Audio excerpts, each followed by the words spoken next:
세상을 바꾼 과학, 세상을 바꿀 기술을 알아보는 테크노미 시간입니다. 오늘도 이독실 과학평론가와 함께합니다. 어서 오세요. 네, 안녕하세요. 예, 자 오늘은 차세대 통신 규약 6G에 대한 이야기군요.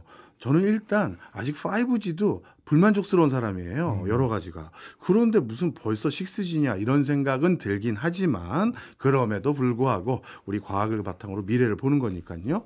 만약에요. 지금 5G도 뭐 빠르기만 하면 정말 빠른데 6G 세상이 되면 도대체 어떻게 되는 겁니까? 그러니까요. 사실 우리 이 코너 이름에 딱 맞는 것 같아요. 세상을 바꿀 기술이 어떤 거냐라고 했을 때는 6G를 얘기할 수 있을 것 같은데요. 가장 간단하게 말씀을 드리자면 데이터 전송 속도로도 기존의 5G보다 최대 50배 가까이 빠른 거고, 기존의 5G라고 했지만 사실 많은 분들이 저를 포함해서 아직도 LTE 4G 쓰고 계신 분들 많이 있습니다. 그럼 사실 최대 데이터 속도가 1000배에 달하는 이론상의 속도가 나오는 거고요. 이건 스펙상이죠. 스펙상인 것도 굉장히 중요한 의미가 있는 겁니다. 또한 실시간을 우리가 뭘 할 때 지연 시간 있잖아요. 반응이 느리면 답답하잖아요. 이런 지연 시간도 기존의 10분의 1로 줄어드니까 명령을 하나 내리고 그 리스폰스가 올 때까지 기다리는 그 지연 시간이 줄어든다는 의미인데, 듣자마자 저도 마찬가지지만 이런 생각이 들 것 같아요. 아니 지금도 충분히 빠른데? 지금도 영화 보는데 아무 문제 없고, 그렇죠? 전화하는데도 문제 없고, 카톡도 바로바로 뜨고. 그런데 이게 어떤 의미인가? 6G의 스펙이 어떠한지뿐만 아니라 이런 이동통신 규격 그리고 네트워크 기술 세대의 역사를 한번 알아보면 왜 이렇게 발전하려고 하는지를 알 수가 있고요. 5G도 사실 보급이 잘 안 됐잖아요. 갑자기 6G를 준비하는 이유가 뭔지 한번 알아보려고 하는데요. 미리 말씀드리고자 하는 게 있습니다. 이동통신에는 국제적 규격들이 다 있어요. 흔히 말하는 네트워크 기술 세대 같은 것도 있고요. 그런데 마케팅 수단으로 사용하는 건 좀 다르게 우리가 알고 있는 경우들이 있어요. 그래서 기술이 도입된 시기를 보는 시각도 뭐 몇 년이 시작이냐, 뭐 최초의 휴대폰이 언제냐, 이런 것들도 어떤 서비스가 시작되냐에 따라 좀 다를 수가 있거든요. 그래서 오늘은 최대한 보편적으로 이야기하는 게 목표잖아요. 그래서 모두가 이해할 수 있게 좀 우리가 알고 있는 내용으로 하려고 하고요. 정확하게 다루게 되면 제가 계속 말을 할 때마다 사족을 붙여야 되는데 그러면 사실 본질이 흐려집니다. 그럼요. 그래서 오늘 좀 간단하게 한번. 본질이 흐려지는 것보다도 어려워지죠. 맞습니다. 네. 예. 자, 그러면 간단한 것도 좋지만 이거부터 한번 짚어볼까요? 대한민국의 이동통신의 역사. 최초의 휴대폰은 언제부터입니까? 언제 있으셨습니까? 저는 97년에 제가 휴대폰을 처음 개통했던 것 같아요. 97년 굉장히 빠른 거거든요. 우리나라의 최초의 휴대폰 자체는 88년으로 보고요. 카폰이 그 전에 84년에 있었습니다. 벽돌폰이라고 할 정도로 무슨 무전기 같이 커다란 거 있었었고요. 당연히 굉장히 비싸고 부의 상징이었는데, 1세대 이동통신이가 제가 이제 1G라고 한번 해볼게요. 이렇게 1G, 2G, 3G 이렇게 갈 건데, 가장 중요한 게 뭐냐면 이때는 아날로그였습니다. 그게 무슨 차이죠? 우리가 생각하는 그런 무선 전화기 있잖아요. 집에 쓰던. 지금 이제 그런 것도 거의 안 쓰지만 이런 방식이라고 보면 되고, 혹은 라디오 주파수 맞추는 것 같은 아날로그다라고 하면 됩니다. 그래서 디지털 방식이 아니라는 건 어떤 의미냐면 주파수가 굉장히 부족하고요. 혼선도 많이 있을 수밖에 없는 상황이었어요. 이걸 해결할 때는 산술적으로 해결하려면 디지털화 시키게 되면 숫자로 바뀌잖아요. 그럼 여러 가지 방식으로 나눌 수가 있거든요. 근데 아날로그를 나누는 건 굉장히 어렵다라는 거고요. 당연한 수순으로 이렇게 부자들만 쓰던 첫 번째 세대가 있었다가 다음 세대인 2G는 모두가 디지털 방식으로 가는 거죠. 이때 전 세계 표준이 없었습니다. 그래요? 표준 없는 상황. 그 디지털 방식으로 제한된 주파수 이제 분할해서 나눠서 써야 되는데, 이 방식에 따라서 규격이 여러 가지가 있는 거예요. 또 유럽에서 표준이라고 하는 GSM, 뭐 지금도 GSM 방식 하면은 뭐 예를 들면 외국에서 로밍하는 분들이 좀 아실 거예요. 그리고 후발 주자인 우리잖아요. 유럽이 먼저 선두를 치고 나갔는데 후발인 우리는 어딜 따라갈 거냐? 미국이 표준으로 채택하고 있었던 그때 CDMA 방식으로 가려고 하는 건데요. 눈치채셨겠지만 디지털 방식의 이동전화를 개발을 할 때 몇 년 앞서 있는 유럽을 따라가는 게 표준 안에 들어가는 거니까 좋을 수 있잖아요. 근데 왜 안 가고 미국을 따라가려고 했을까? 뭐 따라갔다기보다는 공동 개발로 가려고 했을까? 생각해보면 기술적으로 종속되지 않으려는 노력이 이때부터 있었습니다. 우리가 직접 한번 해보고 싶었던 거죠. 그래서 당시에 더 좋은 기술은 확실해요. 더 좋은 기술을 가지고는 있었지만 유럽에서 아무도 안 샀어. 그래서 너무 난감해하고 있었던 퀄컴이라고 하는 당시 그렇게 크지 않았던 그 회사의 그 기술을 가지고 우리가 공동개발, 애트리에서 같이 공동개발을 한 겁니다. 퀄컴은 그 로열티로 단숨에 성장을 하고요. 사실 퀄컴이 거의 이 표준 자체를 다 가지고 있었기 때문에 표준 기술 특허권자라고 해서 좀 여러 가지 문제들이 나중에 생기게 됩니다. 너무 특허에 대해서 가지고 가다 보니까 우리나라도 마찬가지고 나중에 소송도 걸려. 유럽에서도 소송 걸리고 중국에서도 그렇고 여러 가지 문제가 문제가 생기게 됩니다. 예. 근데 예전에 기억하신지 모르겠는데 휴대폰을 보면 꼭 퀄컴이라고 맞아요. 스티커가 예. 있었어요. 전 그거 안 뗐었거든요. 나중에 이제 낡아서 떨어지고 했었는데 예. 그게 뭐냐면 예전에 책 뒤에 인지 이렇게 붙이는 예. 것처럼 휴대폰을 팔 때마다 그 퀄컴에게 비용을 지불했었던 거죠. 근데 사실 이거는 우리나라 애틀이랑 같이 퀄컴이 개발을 했는데 그렇게 알려져 있는데 특허료를 우리가 왜 내야 되지? 그러네요. 아예 예. 퀄컴을 우리가 인수할 수 있었거든요. 우리는 사실 국가 주도 하에서 같이 연구를 한 거니까 그런 여러 가지 지적들이 사실 있는데 이것도 굉장히 흥미로운 부분이 있습니다. 다음에 한번 기회가 되면 알아보면 좋을 것 같고요. 네. 이 말씀만 드릴게요. 보통은 이유가 다 있기 마련이고 나중에 보면 쉬워 보인다. 된 다음에 보면. 알겠습니다. 네, 어쨌든 우리가 90년대 중반, 96년부터 디지털 방식의 투지 서비스 시작을 하고요. 이때 시장을 선점하던 게 010, 스피드 011 얘기했던 그 셀룰러 방식. 나머지 아시는 분이 있을 겁니다. 016, 018 이런 것들이 있었어요. 이거 PCS라고 불렀잖아요. 맞습니다. 네. 그 PCS가 97년에 시작을 해서 아마 그런 폰을 가지고 계셨을 수도 있는데 네. 사실 PCS냐 셀룰러냐는요 똑같은 거예요. 주파수 대역을 800MHz를 쓸 거냐 1.8GHz를 쓰냐 이 주파수가 꽉 차니까 네. 다음 사업자에게는 좀 다른 주파수를 줄 수밖에 없거든요. 예. 그래서 예컨대 무선 출력을 좀 더 강하게 할 수 있느냐 약하게 하는 거냐 이런 차이만 있었던 거예요. 그래서 예를 들자면 이런 겁니다. 뭐 1000cc 가솔린 자동차나 2.5 터보 가솔린 차나 결국에 근본적으로는 가솔린 엔진이라는 건 똑같은 거예요. 무슨 디젤차나 전기차는 아닌 거죠. 그러니까 같은 방식이다라고 보면 될 것 같고요. 근데 그때도 우리가 너 011이냐 PCS냐 뭐 이렇게 얘기를 하고 했었습니다. 예. 그리고 디지털이기 때문에 저속 데이터도 가능은 했었는데 모뎀 속도 정도를 나오는 그런 2G가 있었습니다. 네. 야, 2G 시대 말씀 듣고 보니까 옛날 생각도 나고 그러긴 합니다. 자, 그렇다면 3G로 바로 넘어가기 앞서서 2G 때 제가 희한한 휴대폰을 한번 써본 적이 있어요. CT폰이라고 그 공중전화 근처까지 가야지만 뭐 터지는. 맞습니다. 뭔지 아시죠? 네네, 그럼요. 네. 그런 건 뭡니까? 그게 이제 이런 이동통신이라고 말하기는 좀 어렵고 예. 사실 이 방식조차가 좀 다른 건데 CT폰이 항상 같이 짝꿍처럼 다니는 게 삐삐가 그렇죠. 있었어요. 삐삐로 받아야 전화 거니까. 그렇죠. 네. 이 삐삐는 훨씬 오래전부터 쓰는 호출기였습니다. 예. 최초의 삐삐는요. 양방향도 아니 일단 기본적으로 받기만 하는 거고요. 심지어 어디 전화번호 누가 연락했다가 뜨지도 않았어요. 오. 그냥 말 그대로 알람만 보내주는 그런 예. 호출이었었는데 82년에 처음 우리나라에서 서비스를 할 때는 울리기만 한 거죠. 지금도 병원 같은 데서 쓰고 쓰죠. 있는 그런 예. 장면들이 나오지 않습니까?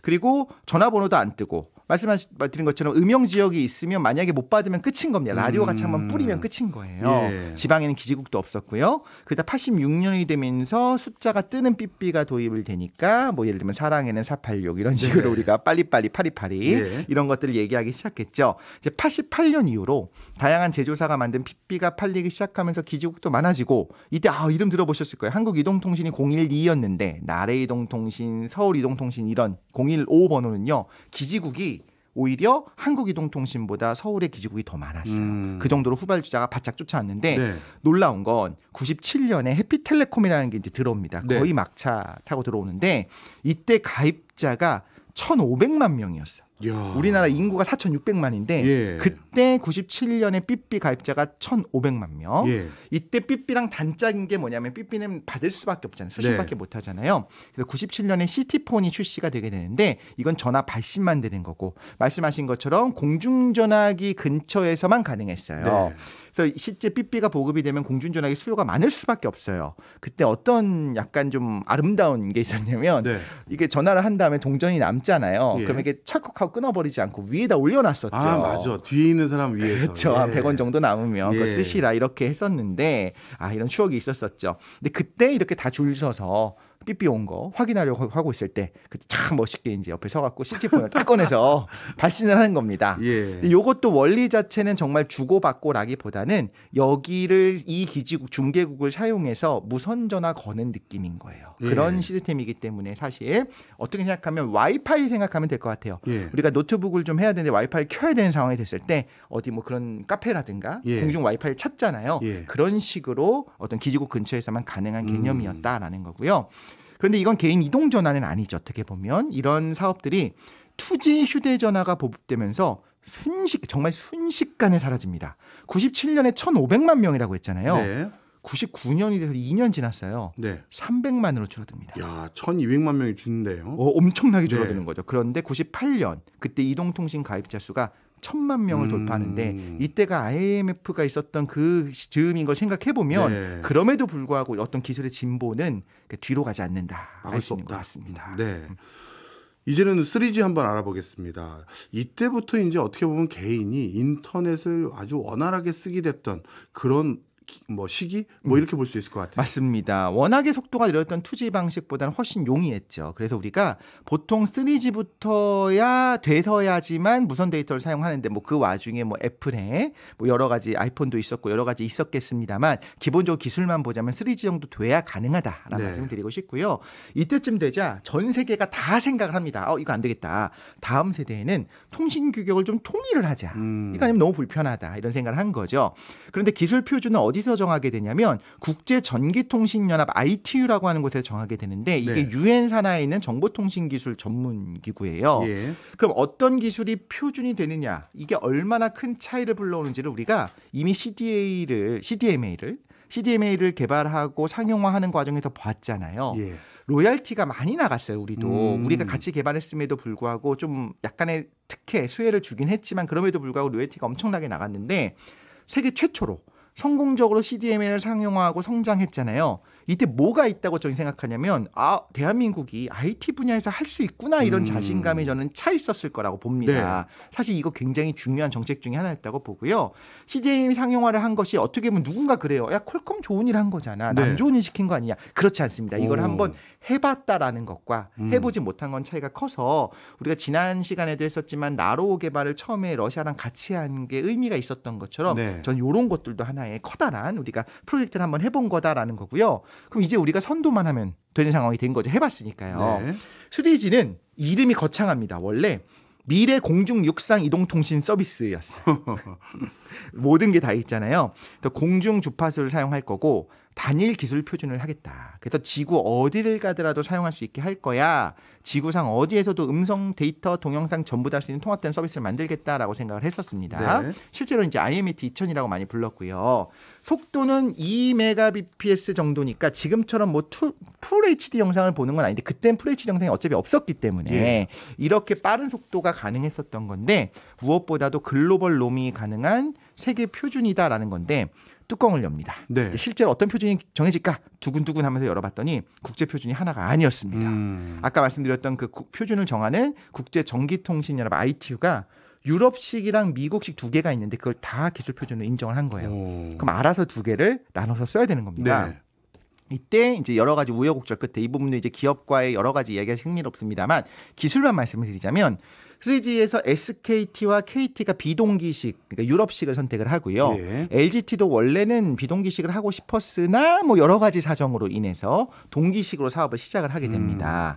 이 과정도 뭐 사실 흥미로우니까 다음에 한번 보면 좋을 것 같고요. 우리가 약간 스포하자면 기업과 경제 측면에서 특히나 우리 이런 송경제에서는 꼭 한번 다뤄보면 좋겠습니다만 표준을 어떻게 정하느냐, 사업권을 누굴 주느냐 이런 거에 따라서 기업의 모든 운명이 바뀌는 부분이 있는 겁니다.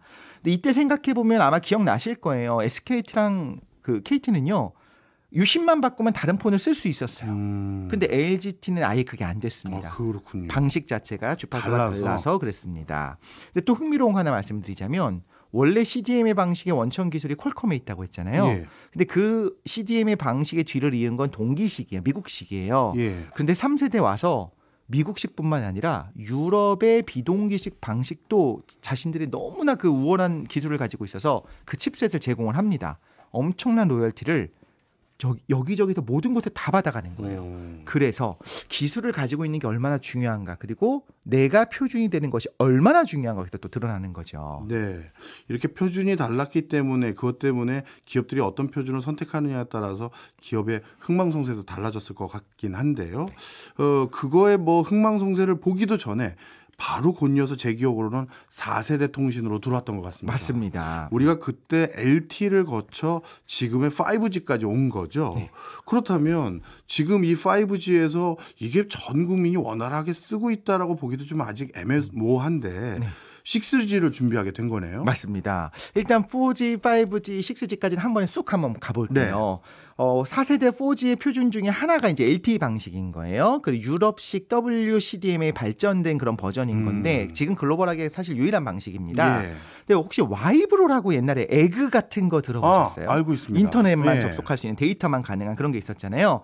놀랍게도 그 에그에서 쓰는 그 와이브로 방식은 우리나라에서 만든 거예요. 그 표준 자체가 우리가 만든 겁니다. 예. 이게 만약에 전 세계 표준 4G가 됐으면 대단한 거였죠. 예. 사실 특허가 걸린 걸 포함해서 여러 가지 문제가 있어서 안 됐는데 또 하나 우리가 교훈이라고 할 게 있는데요. 기술 표준이라는 게 꼭 기술적인 우위가 있다고 되는 건 아니에요. 그렇더라고요. 표준이라고 하는 건 꼭 그런 것 같습니다. 그래서 기업, 정부, 소비자 여러 산업이 맞물려 돌아가는 거대 산업이기 때문에 그런 거고 우리가 이제 6G를 준비하면서도 이걸 꼭 기억해야 되는 부분이 있는 겁니다.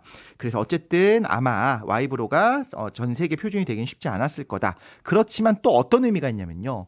우리가 직접 표준을 만들고 상용화할 수 있는 능력이 있는 걸 다시 한번 보여준 거잖아요. 자, 4G LTE. 어디서나 동영상을 쉽게 스트리밍할 수 있는 고속 인터넷 시대인 거죠. 근데 5G는 말씀하신 것처럼 좀 제한된 느낌으로 서비스가 됐어요. 이거 뭐 진짜냐, 너무 느리다, 그리고 뭐 안 되는데도 너무 많다 이렇게 얘기하는데 솔직히 말씀드리자면 좀 통신사들이 과장 광고한 것도 분명히 있을 거고요. 또 하나는 5G가 필요한 만큼의 컨텐츠가 없었던 거예요. 그래서 우리가 6G 준비한다니까 무슨 생각을 할 수밖에 없냐면 아니 어차피 지금 4K 영상까지도 스트리밍이 되는데 그렇죠. 왜 5G 돈을 더 주고 그걸 가야 돼? 그러네. 혹은 뭐 6G를 왜 해야 돼? 그러니까 목표라는 게 있잖아요. 예. 10초 기다릴 거 1초 기다릴 거야 라고 10초 기다리는 게 지루하니까 1초 기다릴 거야. 이게 하나의 목표라고 한다면 그 정도 때문에 굳이 이렇게 계속 호들갑을 떨어야 되나? 그게 아니고요. 지금 속도로는 불가능한 걸 할 수 있게 하기 위해서 다음 세대 준비를 하고 있는 겁니다.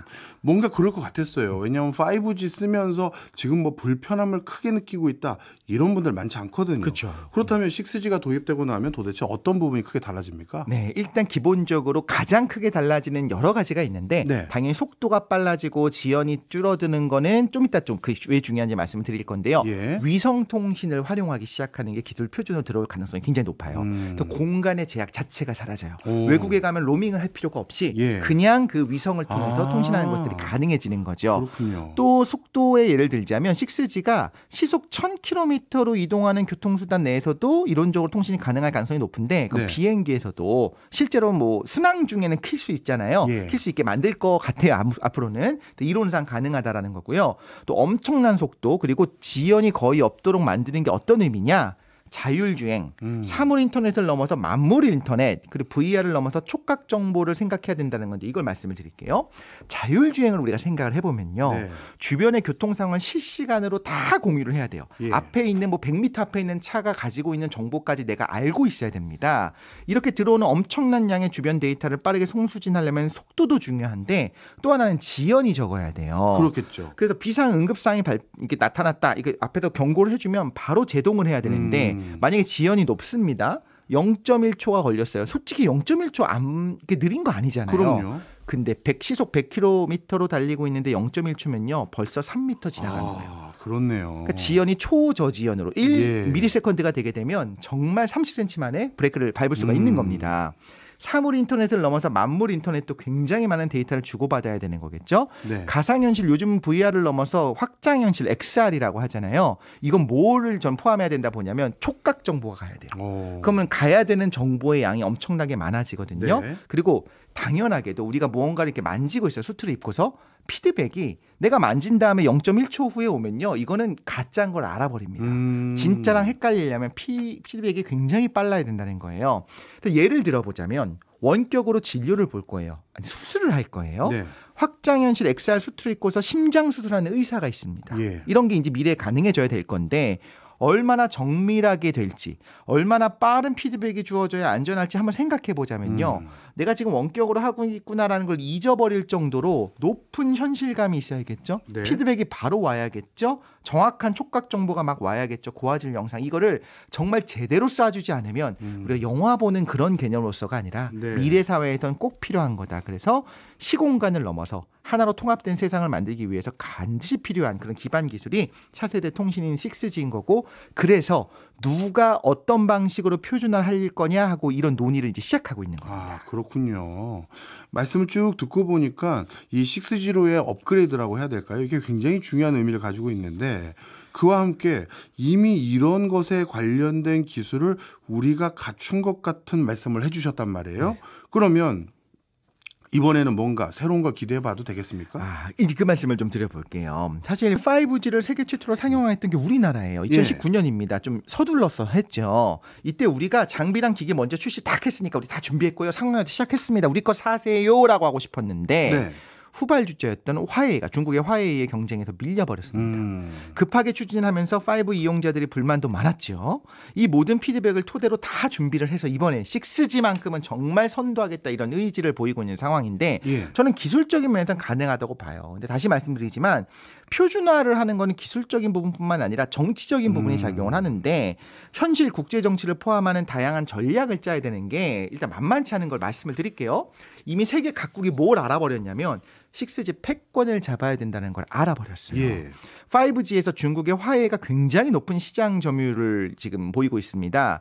이래서 못내 심기가 불편했던 나라가 바로 미국이죠. 예. 미국은 어떤 생각을 했냐면 5G는 이미 화웨이가 꽉 잡고 있으니까 화웨이 네트워크 장비 쓰지 말라고 하고 싶은데 이미 너무 꽉 잡고 있으니까 네. 빨리 차라리 5G 넘어서 6G로 6G로 빨리 가버리자. 예. 그리고 그 부분에 대한 표준 우리가 잡고 싶다. 이런 속내를 좀 보여주고 있어요. 네. 대놓고 뭐라고도 얘기하냐면 5G가 소수 회사가 화웨이 같은 회사가 장비 시장을 독점하는데 그중에 일부는 국가 안보에 심각한 위협이다.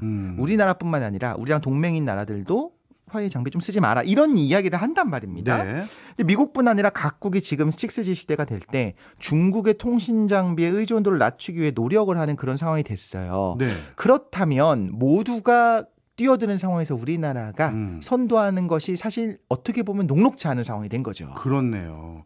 말씀을 쭉 듣고 보니까 6G와 관련된 우리는 기술은 이미 어느 정도 상당히 확보한 수준에 가까운 것 같은데 이 국제 정세라든가 미중 간의 갈등 속에서 우리가 어떤 스탠스를 취하느냐에 따라서 이 6G 장비에 대한 우리가 선점을 할 수 있다 없다가 좌우되겠네요.